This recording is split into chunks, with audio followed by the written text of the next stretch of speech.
اور حضرت ابو سعید خدری رضی اللہ تعالی عنہ سے مروی ہے کہ سید عالم صلی اللہ علیہ وآلہ وسلم نے فرمایا، ہم نشینی نہ کرو مگر ایماندار کے ساتھ، اٹھنا بیٹھنا مومنین کے ساتھ رکھو، صحیح العقیدہ مسلمانوں کے ساتھ رکھو۔ اس حدیث میں یہ درس ہے کافروں، مشرکوں، یہودیوں، عیسائیوں، ہندوؤں اور جتنے بھی بد عقیدہ، بد مذہب، گمراہ لوگ ہیں ان سے دور رہو۔ سید عالم صلی اللہ علیہ وآلہ وسلم نے فرمایا، ہم نشینی نہ کرو مگر ایماندار کے ساتھ، اور کھانا نہ کھلاؤ مگر پرہیزگار کو۔ مسئلہ بے دین اور بد مذہب کی دوستی، بے دین اور بد مذہب کی دوستی اور اس کے ساتھ صحبت، اختلاط، الفت، احترام، دوستی، محبت، یہ سب ممنوع ہے، اس سے ہمیں شریعت نے منع فرمایا۔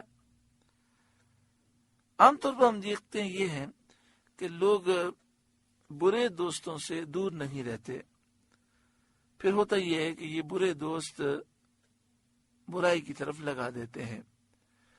پہلا ایسا ہوتا تھا کہ جب کوئی کسی سے دوستی کرتا تھا، کسی کی بات سنتا تھا، اٹھنا بیٹھنا ہوتا تھا، تو ہمیں نظر آ جاتا تھا کہ فلاں اس کا دوست ہے، تو والدین اسے سمجھا دیتے تھے کہ بیٹا یہ دوست اچھا نہیں ہے، لوگ بھی سمجھاتے ہیں کہ اس کی ایسی بری حرکتیں ہیں۔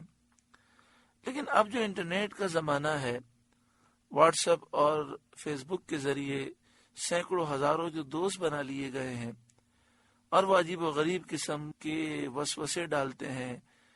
اس میں کئی ایسے ہیں جو انسانی شیطان ہیں، خود بھی گمراہ ہیں، دوسروں کو گمراہ کرتے ہیں، اور اس کی وجہ سے کئی مسلمان نوجوان تباہ و برباد ہو گئے۔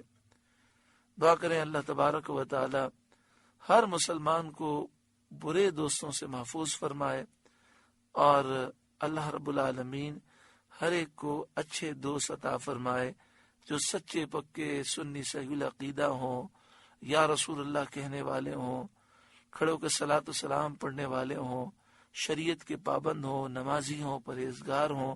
اللہ تعالیٰ ایسے متقی پرہیزگار دوست ہر مسلمان کو نصیب فرمائے۔ آگے ارشاد فرمایا، وقال الرسول یا ربی، اور رسول نے عرض کی، اے میرے رب، ان قوم اتخذوا هذا القرآن مہجورا، میری قوم نے اس قرآن کو چھوڑنے کے قابل ٹھہرا لیا۔ یہاں قوم سے مراد کافر ہیں جنہیں نبی اکرم صلی اللہ علیہ وآلہ وسلم نے قرآن کی دعوت دی۔ ان کافروں نے قرآن کو یہ کہا کہ یہ قرآن وہ کتاب ہے جو چھوڑنے کے قابل ہے، نعوذ باللہ من ذالک۔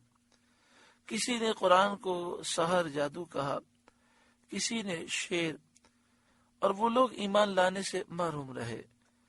اس پر اللہ تعالیٰ نے نبی اکرم صلی اللہ علیہ وآلہ وسلم کی تسکین خاطر فرمائی اور آپ سے مدد کا وعدہ فرمایا، جیسا کہ آگے ارشاد ہوتا ہے، وَكَذَلِكَ جَعَلْنَا لِكُلِّ نَبِيٍّ عَدُوًّا مِّنَ الْمُجْرِمِينَ، اور اسی طرح ہم نے ہر نبی کے لیے دشمن بنا دیے تھے مجرم لوگ، یعنی انبیاء کے ساتھ بد نصیبوں کافروں کا یہی معمول رہا ہے۔ وَكَفَى بِرَبِّكَ هَادِيًا وَنَصِيرًا، اور تمہارا رب کافی ہے ہدایت کرنے اور مدد دینے کو۔ اللہ ہدایت دینے والا ہے، مددگار ہے۔ وَقَالَ الَّذِينَ كَفَرُوا، اور کافر بولے، لَوْلَا نُزِّلَ عَلَيْهِ الْقُرْآنُ جُمْلَةً وَاحِدَةً، قرآن ان پر ایک ساتھ کیوں نہ اتار دیا، جیسا کہ توریت، انجیل اور زبور میں سے ہر ایک کتاب ایک ساتھ اتری تھی۔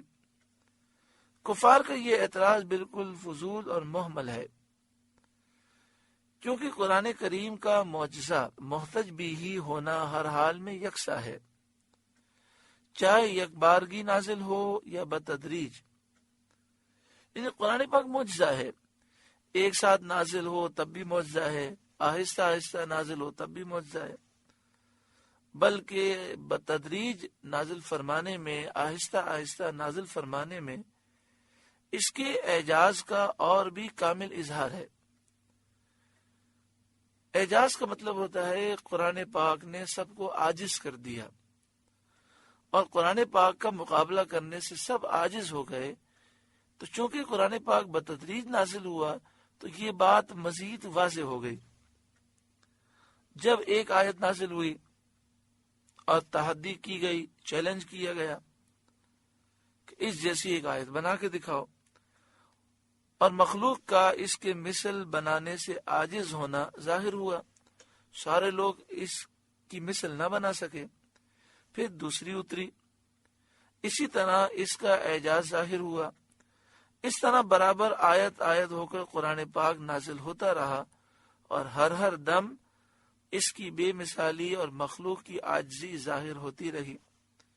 غرض کافروں کا اعتراض محض لغو، بے معنی اور فضول ہے۔ آیت کریمہ میں اللہ تعالیٰ بتدریج نازل فرمانے کی حکمت ظاہر فرماتا ہے۔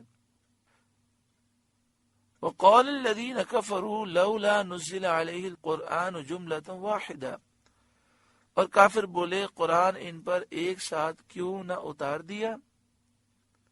كَذَلِكَ، ہم نے یوں ہی بتدریج اسے اتارا ہے، لِنُثَبِّتَ بِهِ فُؤَادَكَ، کہ اس سے آپ کا دل مضبوط کریں، اور پیغام کا سلسلہ جاری رہنے سے آپ کے دل مبارک کو تسکین ہوتی رہے، اور کافروں کو ہر موقع پر جواب ملتے رہے۔ اس کے علاوہ یہ بھی فائدہ ہے کہ اس کا یاد کرنا، حفظ کرنا آسان اور سہل ہو۔ وَرَتَّلْنَاهُ تَرْتِيلًا، اور ہم نے اسے ٹھہر ٹھہر کر پڑھا، بس زبان جبریل تھوڑا تھوڑا، یعنی جبریل تھوڑا تھوڑا قرآن پاک لے کر آئے، تقریباً 23 سال کی مدت میں۔ یا یہ معنی ہے کہ ہم نے آیت کے بعد آیت بتدریج نازل فرمائی، ہم نے اسے ٹھہر ٹھہر کر پڑھا، یعنی ایک آیت کے بعد دوسری آیت آہستہ آہستہ نازل فرمائی۔ بعد نے کہا کہ اللہ تعالیٰ نے ہمیں قرات میں، قرآن کی تلاوت میں ترتیل کرنے، یعنی ٹھہر ٹھہر کر با اطمینان پڑھنے، اور قرآن شریف کو اچھی طرح ادا کرنے کا حکم فرمایا، جیسا کہ دوسری آیت میں ارشاد ہوا، وَرَتِّلِ الْقُرْآنَ تَرْتِيلًا، اور قرآن کو خوب ٹھہر ٹھہر کر پڑھو۔ وَلَا يَأْتُونَكَ بِمَثَلٍ إِلَّا جِئْنَاكَ بِالْحَقِّ وَأَحْسَنَ تَفْسِيرًا، اور وہ کوئی کہاوت آپ کے پاس نہ لائیں گے مگر ہم حق اور اس سے بہتر بیان لے آئیں گے۔ یعنی مشرکین آپ کے دین کے خلاف یا آپ کی نبوت میں اعتراض کرنے والا کوئی سوال پیش نہ کر سکیں گے۔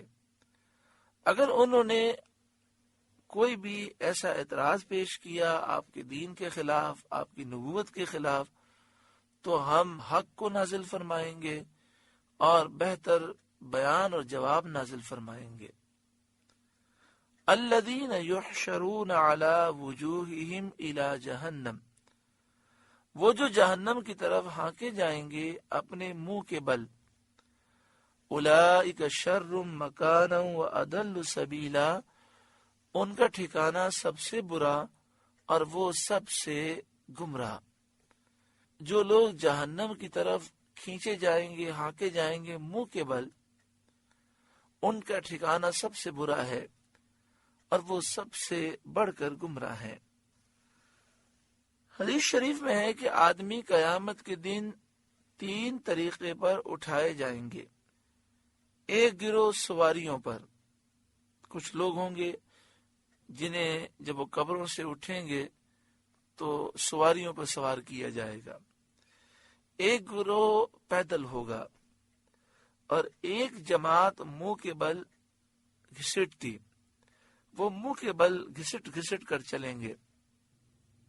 عرض کیا گیا یا رسول اللہ صلی اللہ علیہ وآلہ وسلم، وہ منہ کے بل کیسے چلیں گے؟ فرمایا جس نے پاؤں پر چلایا ہے وہی منہ کے بل چلائے گا۔ سورہ فرقان کا تیسرا رکوع مکمل ہوا۔ اللہ تعالیٰ اس رکوع کے نور سے ہمارے قلوب کو روشن منور فرمائے۔